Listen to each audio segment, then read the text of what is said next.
ማሕበር ኣሕዋት ኣጋኣዝያን ወይ ከዓ ኣጋኣዝያን ብዝብል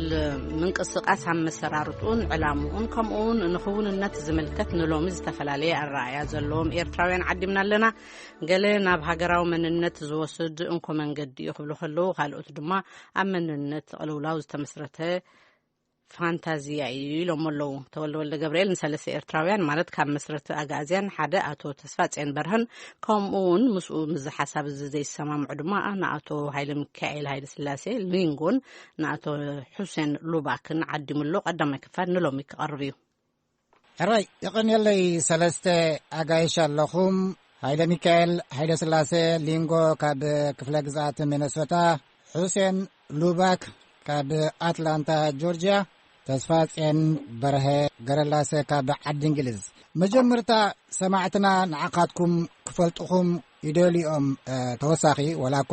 ገሌኹም ከም በዓል ሊንጎ ኣቐዲምኩም ትፍለጡ ከም በዓል ተስፋጽዮን እውን ከምኡ፣ ግን ድሕሪ ባይታኹም ቁሩብ ጥቀስ ዘለዎ ጥቕስ ክተብሉ ብተስፋጽዮን በርሀ ክጅምር። ተስፋጽዮን በርሀ ይበሃል። ናይ ፖለቲካል ኣክቲቪስት እንደገና ኮሉሚስት ኮይናሃ ዝተፈላለዩ ጋዜጣታት ካጻሕፍ ወይ ነሰርሕ ኣለዋ። ወዲ ሓድሽ የለ ተዓዘጋ ካብ ስመራ እንዳ ቦይ ተዓዘጋ እንዳ ደካ ዓደብ ስሉሲ ካብ ስመራ ትካብ ስመራ ይኩሉ ነገራታይ አቦይ ሓረስታይ ነይሩ። ወዲ ሓረስታይ ስለዚህ አውቶ ወሊዳ ዓዜ ወዲ 18 ተخلوካ ሜዳ ኸይለት ወዳታ ዋናይ ሰውራ ለላ ዓመታት ካተጋዲለ ሰርሕ ነይረ። ስጋብ 9 ናብ ኤርትራ ነይረ። ካብ 9 ወዳታ ስጋብ ሕጅኻ ዓዲ እንግሊዝ ኣብ ስደት ይነብር ኣሎ። ሕራይ ናብ ሑሴን أنا حسين لوباك يبهال أب زوبا سمنا قاش بحري نزوبا قلعلو أمام محدار روبا عندي يتولده كب أبو كبهر صاحو إيه كب أدي كبهر عفارية قال أزوري هذا قال بلوت تهدر نيرة شو عتعمت أبز عدي نبارية مالك ربع عندي لي مسبال كاسي إذا حلف حدار ربع عندي لي وحجة أريدون أبقم جنب بحر فسس كله نحنا نعسب تنكيت زقات أمنا يذكر لينغو ون ربع عندي لي خايف لا تعرفني وفلته هاي المكيال هاي لسلاسة لينغو أب أخروج أنا هذا قلت وليده بشحنجة عتنا 270 شومنتن ناب قارسة تسلفين أبزباو جنبار حرنة إيرترا بدحريو أب ناي سنة واب تماهيرية بحال ذكال ناي مدة حفلاتي دراسي ولا قاب عميقون بسفحن انتزي كونه ناي تاريخ مراماري كاب شحنجة عتنا 290 عتنا أبزي أب حبرات من سعودة أمريكا كفل هاجر مينوسوتا نبر الله يعني اللي سلستيهم كم بقستا خوننا زخيل لكن احنا محل على فوز قننا فلاي عب كتما مقاله كل تجرا إثيوبيا خابستا خايده اخيبا مدرخ سلام زبل نيرو زي محبر احوات ازيان زبلي زياده زربلو زنبره قالوت وند بناتهم صحفات زقربلو غزي نيرو زغونو خوينو ناب تسفاصين كحلفمو مزي عب مقاله استخايده بمتححز السخاون وي مسراتي اخا وي كمسراتي اخا سلات بحال نزي اغازيان زبل امر وي سنه حسب تاي مالتي انتاي اغازيان انتاي رايو انتاي علامه كنملسوس لنخل حترا بلكا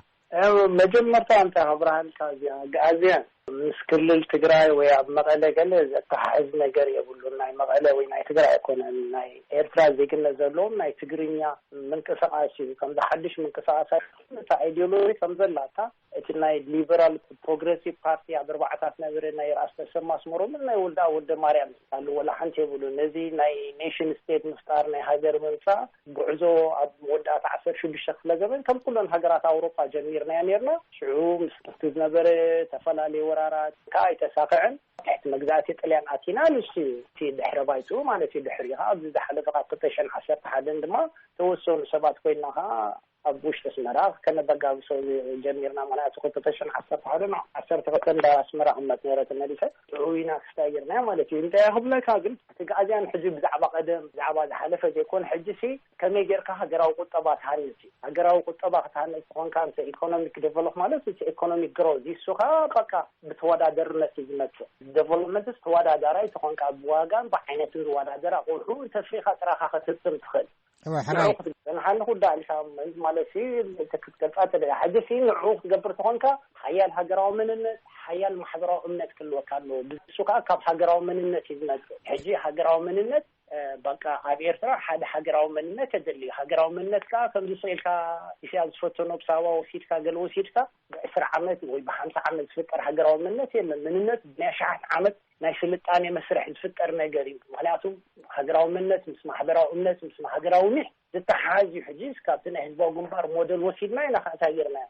ህዝባዊ ግንባር አሁን መለሲና ተስፋጽየን ናብቲ ናይ ሃገራዊ መንነት ክንመለሲና መጀመርታቲ ኣምር ናይ ኣጋዝያን ሓንሳብ ምኽን ዘረበሉ ናብ ሊንጎ ክሓልፍ ሊንጎ ከመይ ዝርዳእካ እዚ ኣጋዝያን ዝብል ምንቅስቃስ ወል መጀመርያ እቲ ኣጋዝያን ዝብል ምንቅስቃስ ካበይ መፅዩ ኣነ ካብ ርእቶታት ንላዕሊ ሕቶታት ዘለኒ ኮይኑ ይስማዓኒ ምክንያቱ ክጅምር ካብታ ራእሰ ሰማ ዝበልዋ ናይ ኣቦና ኣተወልዳ ኣብ ዝበል ኣንሳቶም ሓሳብ ናይ ትግራይ ትግርኛ አንሳፊፉ ነይሩ እዩ ሓቂ እዩ ኣብቲ እዋን እቲ ኣይከሓድን እዩ እንተኾነ ግዳ ንሳቶም ኣጋዝያን ኢና ኢሎም ኣይደምደሙን ንምድረ ግእዝ ወይ ድማ ናይ ግእዝ አይደንቲቲ እውን አይተቃለሱን ካልኣይ ነገር ክልተ ዓይነት ናይ ሃገር ኣመሰራርታ እዩ ዘሎ ሓደ ብአይደንቲቲ ሓደ ከዓ ናይ ፖለቲካ ሃገራት ከም ኤርትራ ማለት ብፖለቲካዊ ኢንቫይሮንመንት በትሽዑ ዝነበረ እዚ ኣብ ኣፍሪቃ ሰሪቱ ኣብ ኣፍሪቃ ዝፀንሐ እዩ ምናልባት መግዛእቲ ዘይነበረ ነይሩ እንተዝኸውን ናይ ኤውሮጳዊ ኣከፋፍላ ናይ በርሊን ምክፍፋል ነይሩ እንተዘይከውን ናይ 1980ታት ምናልባት እዚ ሕጂ ዝበሃል ዘሎ ካልእ መልክዕ መሓዘ ሕጂ ግን ብመንነቶም ናይ ዝተሰማምዑ ሰባት ወይ ድማ ኩነታት ንክሰማምዑ ናይ ዝገበሮም ሰባት ሃገር ኢና ፈጢርና ዘለና ኤርትራ ኣነ ምስ ግእዝ ተኣሳሰር ነገር ኣለካ ድዩ እንተልካኒ ልክዕ ኣለኻ ግን እታ ሃገር ካብ ሃገር ናበይኻ ክትከይድ ኢሳያስ ዝፈጠረ ሃገር ኣይኮነን ኢሳያስ ከም ሰቡ ተጋዲሉላ ኢንፋክት ብዛዕባ ካልእ ክዛረብ ኣይክልን ብዛዕባ ኤርትራ ግን እቲ ዝኸበረ ዋጋ ምናልባት እውን ነቲ ንኣና ቦንድ ክፈጥረልና ዝኸኣለ ናይ ሓባር ቦርደር ክፈጥረልና ዝኸኣለ ከም እተሓሳስባ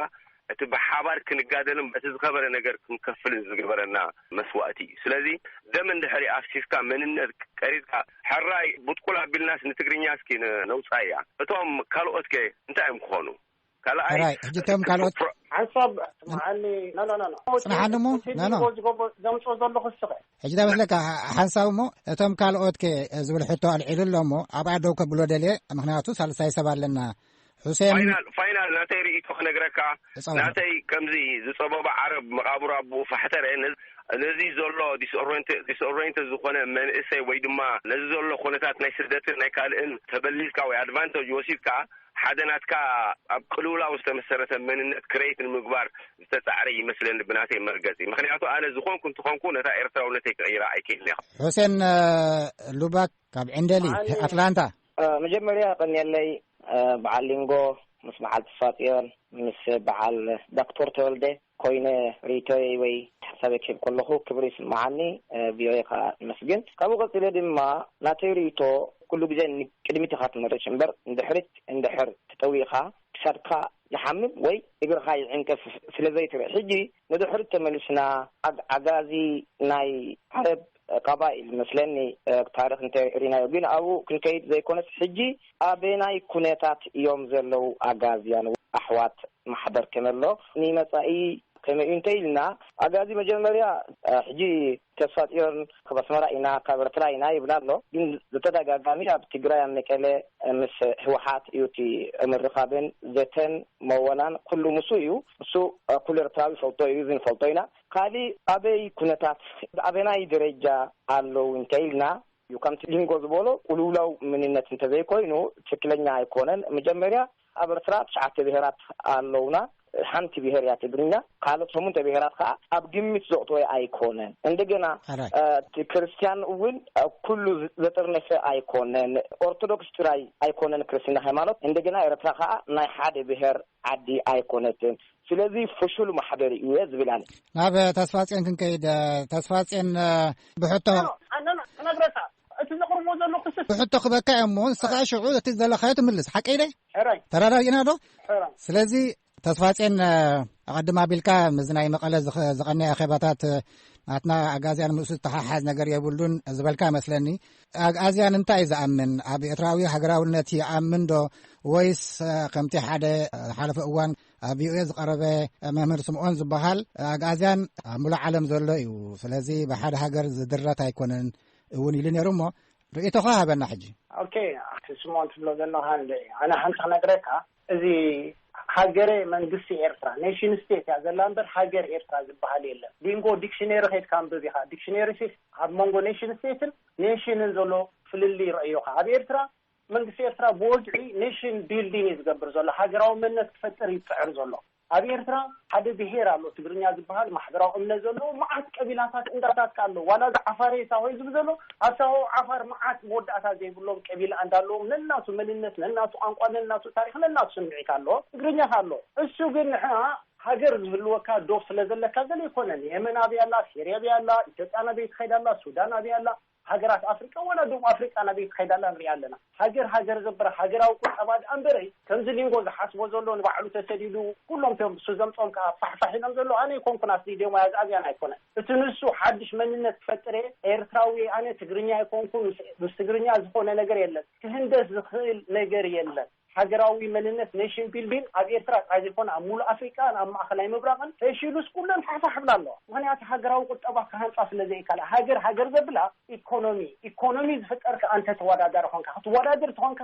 ሃገራውነት ክልወካሎ አዲስ ባጉምባር ሊንጎ ዝብሎ ዘሎ ዝኾነ ስታቲክስ ይብሉና ኣብ ዝባው ጉምባር መን ተጋዲ ካሕና ኮዳን ከዘላ ሃገር አላዲ ሕጀላ ኣይመንጠልኩኻን ሃገር አላዲ የላና ኣብዚ ኤርትራ ትበሃል ምድሪ ሃገረ መንግስት ላ ኤርትራ ዝበሃል ሃገረ መንግስቲ ኔሽን ስቴት ኔሽን ግን ኤርትራ ዝበሃል ኔሽን የለን ኔሽን ማለት ዲክሽነሪ ገልጽልካ ረእዮ ሓደ ቋንቋ ሓደ ሃይማኖት ወይ ሓደ ታሪክ ሓደ ባህሊ ሓደ ስርዓተ ትምህርታት ዘለዎ ኔሽን ይበሃል ኤርትራ ግን ኔሽን ስቴት ናይ ብዙሓት ኔሽን ያ ናይ መንግስቲ ኤርትራ ወግዓው መርገፂ ኣብ ኤርትራ ትጫዓተ ብሄራት ወይ ትጫዓተ ኔሽን ኣለዋ ኤርትራ ብዙሓት ኔሽን እንታይ ዝበሃል ብትግርኛ ዝፋጽን ሃገር ብሄር ብግዕዝ ብሄር ይበሃል ብትግርኛ ሃገር ይበሃል ስለዚህ ናይ ብሄራት ሃገር ኣይኮነትን ናይ መንግስቲ ኤርትራ ዴፊኒሽን ይኽነግረካ ተስፋጽን ናትካ ዴፊኒሽን እዘን ብሄራት እዚ ሶሻል ሳይንስ ዲፋይን ዝኾነ ነገር ኣብ ዩኤንዲ ብገለመለ ነገር ኣሎ ኣነ ናተይ ኮንኩን ከነግረካ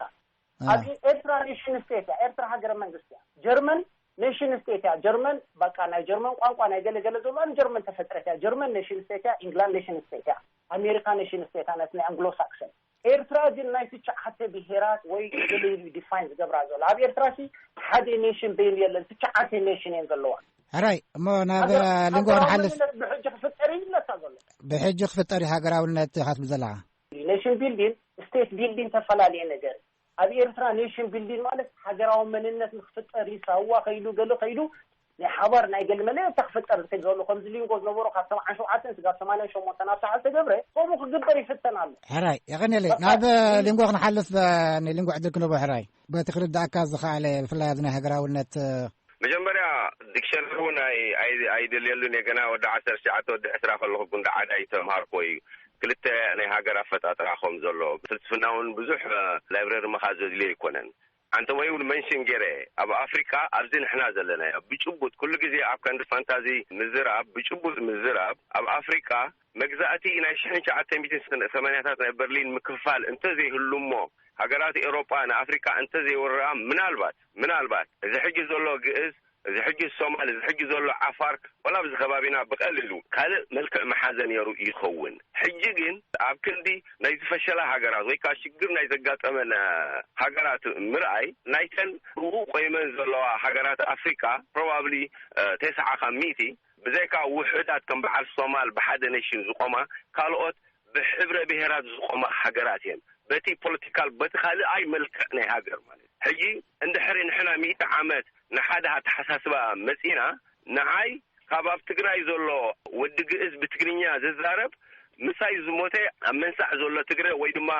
ኣብ ባንደለ ዘሎ ሰሆ ይቀርበኒ ካልኣይ ነገር ግዕዝ መሰረቱ እቲ ግዕዝ ዝብል ቃል ካብቲ ናይ ግዕዝ ስፒከር ናይ ግዕዝ ተዛረብቲ ዝብል ፍልስፍናዊ መሰረት ዝበቆለይ ንሱ ከዓ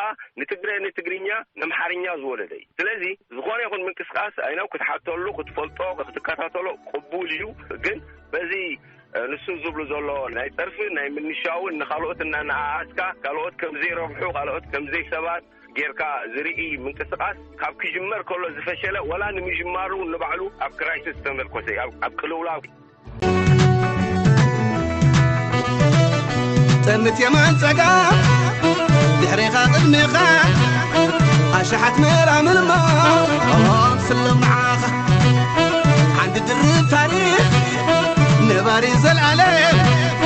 قبل بعيش الصحفة أبو ورقة وقلب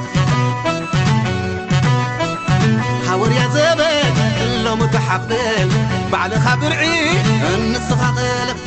وحلوني فالفل عقني كفرت محدة تاريخ الدرد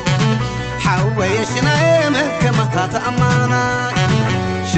شناي من كما خات أمانة